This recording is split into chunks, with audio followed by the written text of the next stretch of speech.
Iya Pak. Ya, contohnya Pak, ini adalah suatu truk Pak yang warna biru itu disuplai dari lokal manufacturer Pak. Dikasih cuma sekian, pakai dua tembakan. Ya. Ini kita buat sendiri gitu ya, panelnya.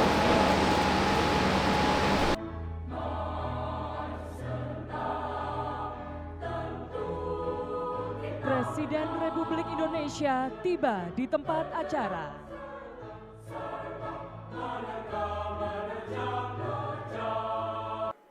Kalau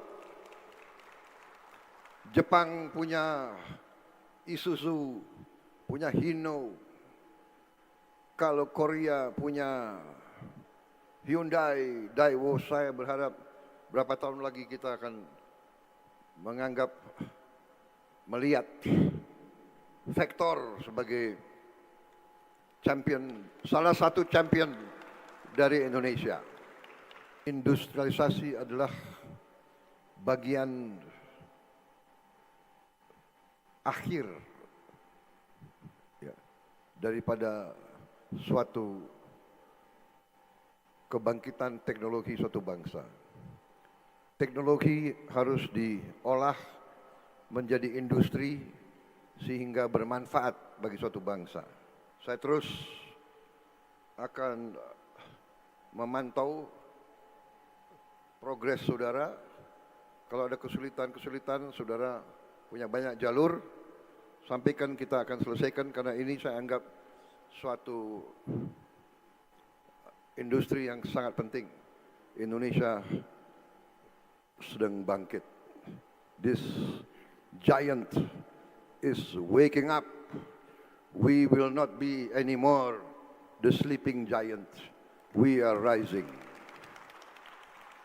Iya, pemirsa, dalam unggahan terbaru di platform Truth Social, Presiden Amerika Serikat Donald Trump mengklaim bahwa Iran telah meminta gencatan senjata kepada Amerika Serikat dan menyebut Washington tengah mempertimbangkan permintaan dengan syarat Selat Hormuz dibuka sepenuhnya.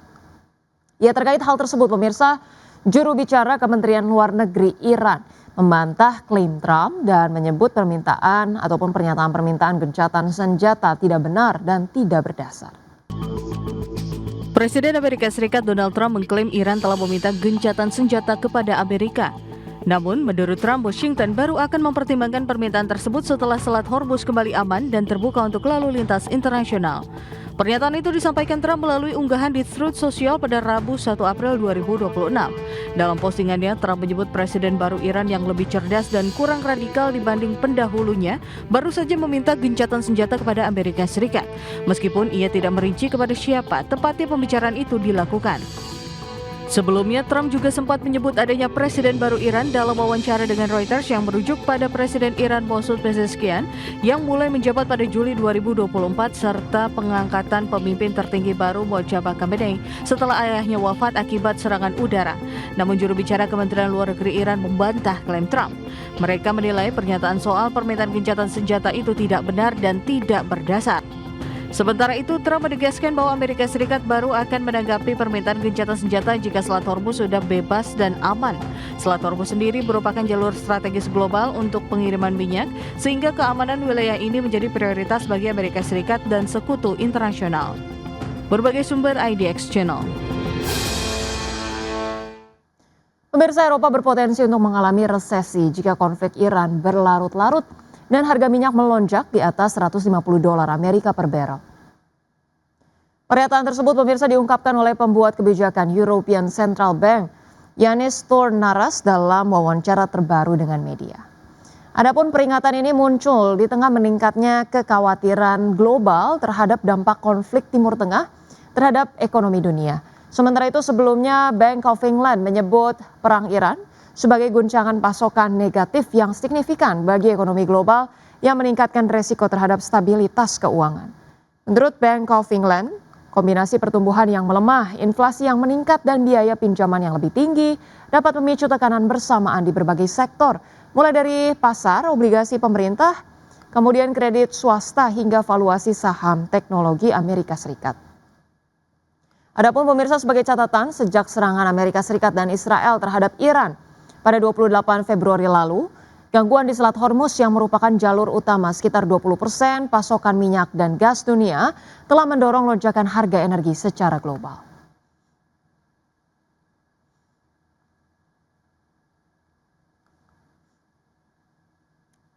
Ya, selanjutnya pemirsa, dari pergerakan bursa global. Bursa ekuitas Wall Street berakhir di zona hijau pada perdagangan Rabu, didorong oleh lonjakan saham kakap seperti Alphabet, Meta Platforms, dan Amazon setelah Presiden Donald Trump memberikan sinyal bahwa konflik di Timur Tengah mungkin akan segera berakhir. Trump menyatakan bahwa Amerika Serikat akan keluar dari Iran cukup cepat dan dapat kembali melakukan serangan terbatas jika diperlukan.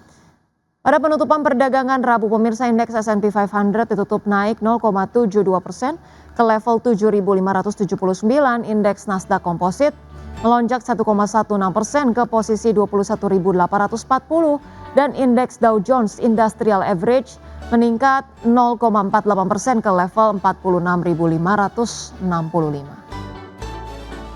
Sementara itu pemirsa, bursa ekuitas Eropa memperpanjang rally pada perdagangan Rabu dengan indeks Stoxx 600 mencatatkan kenaikan 3 hari terbesar dalam hampir 1 tahun terakhir. Lonjakan ini dipicu oleh pernyataan Presiden Amerika Serikat Donald Trump yang menyebut Washington akan segera keluar dari Iran. Indeks Stoxx 600 ditutup melesat 2,5% ke level 597,69. Indeks DAX Jerman melompat 2,73% ke posisi 23.298 dan indeks FTSE 100 Inggris melonjak 1,85% ke posisi 10.364. Terima kasih Anda masih bergabung sama kami. Pemirsa, PT Wismil Inti Makmur Tbk membukukan laba bersih tahun berjalan 2025 sebesar 419,21 miliar rupiah atau melonjak 40,35% secara tahunan. Ya, capaian positif tersebut selaras dengan tumbuhnya penjualan perseroan terutama di pasar domestik. Emiten rokok PT Wismilak Inti Makmur Tbk membukukan laba bersih tahun berjalan 2025 sebesar 419,21 miliar rupiah. Angka itu tumbuh 40,35% secara tahunan. Kinerja apik ini selaras dengan penjualan perseroan yang tumbuh positif terutama di pasar domestik. Melansir laporan keuangan 2025, perseroan membukukan pertumbuhan penjualan neto 34,33% menjadi 6,38 triliun rupiah. Sebesar 98,62% penjualan didapat dari pasar domestik sebesar 6,35 triliun rupiah atau meningkat 35,63%. Sedangkan penjualan untuk pasar ekspor terpangkas 58,59% menjadi 27,17 miliar tahun lalu. Di sisi lain, beban pokok penjualan tercatat sebesar 4,97 triliun rupiah. Angka ini naik 35,21% year on year. Komponen terbesar dari beban pokok penjualan disumbang oleh pemakaian pita cukai sebesar 2,79 triliun rupiah atau naik 40,94%. Porsi kedua adalah bahan baku dan pembantu yang nilainya naik 31,76% menjadi 1,79 triliun rupiah. Kedua pos ini berkontribusi masing-masing 56,11% dan 35,94% dari total beban pokok penjualan. Berbagai sumber IDX Channel. Emiten farmasi PT Merck Tbk mampu mencatatkan laba tahun berjalan sebesar 243,8 miliar rupiah pada tahun 2025 atau melonjak 58,9% secara tahunan.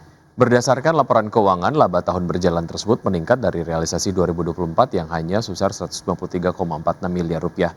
Meski demikian, lonjakan pertumbuhan laba tahun berjalan tersebut ternyata tidak diiringi dengan kenaikan penjualan yang signifikan. Perseroan hanya membukukan penjualan sebesar 1,2 triliun rupiah pada tahun 2025, naik 15,8% dari capaian tahun 2024. Dan kinerja ini ditopang peningkatan penjualan domestik yang mencapai 918,6 miliar rupiah, serta ekspor senilai 282 miliar rupiah.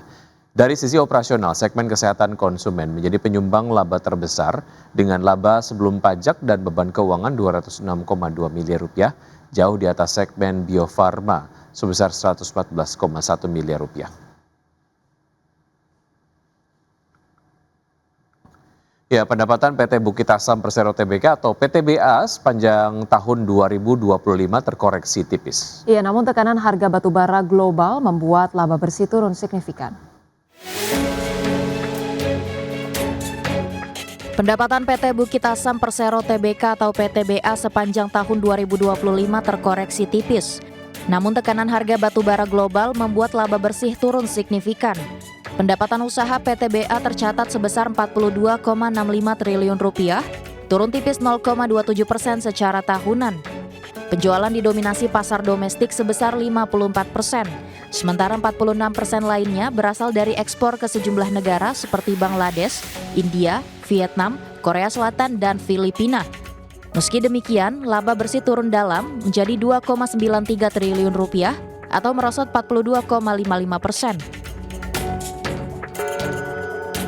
Dari sisi operasional, kinerja perusahaan masih menunjukkan pertumbuhan positif. Volume penjualan meningkat 6% menjadi 45,42 juta ton. Namun penurunan harga batubara global seperti Newcastle Index yang turun 22%, menekan harga jual rata-rata yang turun 6%.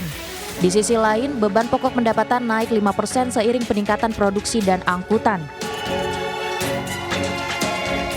Kenaikan biaya operasional juga dipengaruhi kebijakan energi, termasuk penggunaan biodiesel B40 yang mendorong kenaikan harga BBM hingga 13%.